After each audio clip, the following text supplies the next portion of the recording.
Et salut à tous les amis, c'est Jamin, j'espère que vous allez tous bien, moi ça va super, ça va de mieux en mieux, vous êtes incroyables les amis, vous me régalez en termes d'abonnés et de vues, vous êtes incroyables, je ne comprends pas ce qui se passe, ça me régale, merci encore.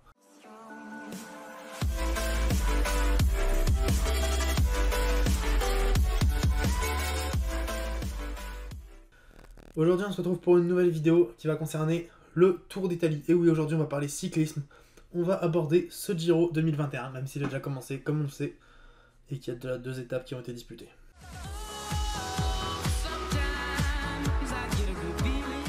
Donc le premier grand tour de cette saison de cyclisme sera comme toujours le Tour d'Italie, dont c'est la 104e édition. Il a pris le départ ce samedi 8 mai à Turin et il se terminera comme toujours à Milan le dimanche 30 mai. Cette 104e édition du Giro marquera aussi les 90 ans du maillot rose, le maillot du leader du classement général.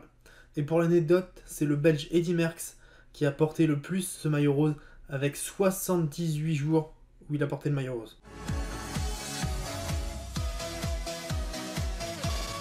Ce Tour d'Italie se concentrera donc principalement au nord et au centre du pays, mais passera également par la Suisse et la Slovénie. Il comportera 6 étapes de plaine promises aux sprinters, 4 étapes un peu plus vallonnées où on pourrait voir une échappée à au bout ou bien une arrivée au sprint massif, 3 étapes un peu plus montagneuses qui pourraient faire le bonheur d'un puncher en baroudeur qui prendrait éventuellement la bonne échappée.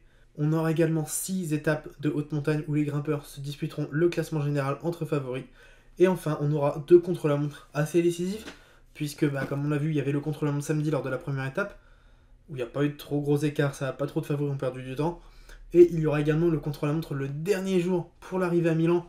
Et là, ça peut faire très mal, parce que si jamais on est en tête du général, tout ça, si jamais c'est pas un très bon spécialiste du chrono, il peut se faire dépasser, c'est vraiment très perturbant un chrono le dernier jour.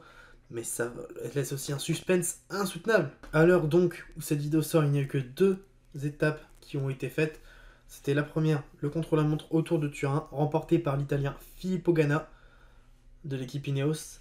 Et la seconde étape de ce dimanche a été remportée au sprint par le Belge Tim Merlier, au terme d'une étape de plaine, et où Filippo Ganna a conservé son maillot rose de leader.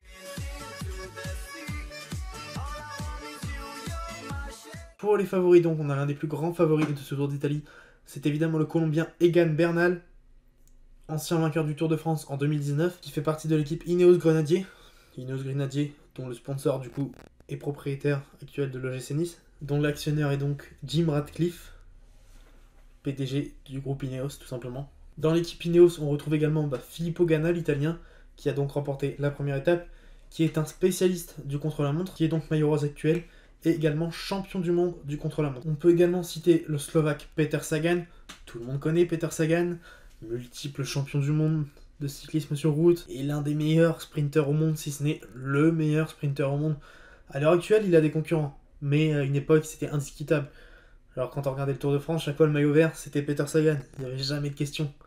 Peter Sagan, ok, il a perdu un peu de sa superbe, mais il s'est diversifié aussi, je trouve qu'il est capable maintenant de tenir sur des étapes où ça grimpe un peu, mais ça reste Peter Sagan pour moi, et au sprint, il reste injouable. Mais la concurrence sera rude cette année, notamment avec l'italien Elia Viviani de l'équipe Cofidis, très bon sprinter également, mais aussi l'australien Caleb Ewan, qui est aussi un autre très très bon sprinter de l'équipe Lotto Soudal. On peut également citer comme grand favori à la victoire finale l'anglais Simon Yates de la team Bike Exchange. On a également les 2 coureurs de l'équipe DSM, l'australien Jay Henley et le français Romain Bardet. Même si on va pas se mentir, Romain Bardet c'est plus ce que c'était. Les promises mises en lui en 2016-2017 où il finit 2e, 3e du Tour de France. À l'époque où on pouvait croire en Romain Bardet. Mais Romain Bardet maintenant, c'est plus ce que c'était. Jamais plus du tout présent dans les grands tours en fait. Il fait que de la figuration pour moi. Et surtout, il a rejoint une équipe. C'est anciennement la Sunweb. Il était chez AG2R, au moins il avait des vrais coéquipiers. Là, il a plus grand monde. Il était leader de chez AG2R. Là maintenant, il se retrouve co-leader avec Jay Henley. Encore un mauvais choix de carrière.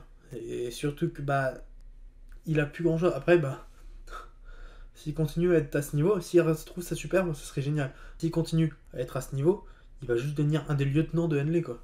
Il sera plus du tout leader. Et ce serait peut-être limite logique en fait. Romain Bardet n'est plus personne pour moi. J'espère qu'il va me faire mentir. Fais-moi mentir, Romain. Et enfin, dans l'équipe Trek Segafredo, on a également l'un des autres très grands favoris, le requin de Messine, l'Italien Vincenzo Nibali, qui a notamment remporté un Tour d'Espagne, un Tour de France et 2 fois le Giro. Donc c'est oui, l'un des autres grands favoris. Mais pour moi, les 2 grands favoris qui se détachent, c'est Bernal et Vincenzo Nibali. Même si Vincenzo Nibali, encore une fois, c'est plus Nibali d'il y a quelques années, ça reste très puissant quand même. Et je pense que ces deux-là vont vraiment se disputer la victoire finale. On verra bien. On fera de toute façon un point dans une semaine, les amis. Mardi prochain, jour de repos. Et on détaillera tout ce qui s'est passé au cours de cette semaine. C'était Jamin, je vous dis à très bientôt. J'espère que la vidéo vous aura plu. Soyez au rendez-vous la semaine prochaine si vous voulez savoir la suite du Tour d'Italie. On se dit à très bientôt. N'oubliez pas de liker, de vous abonner, d'activer la petite cloche. Allez les amis, ciao tout le monde.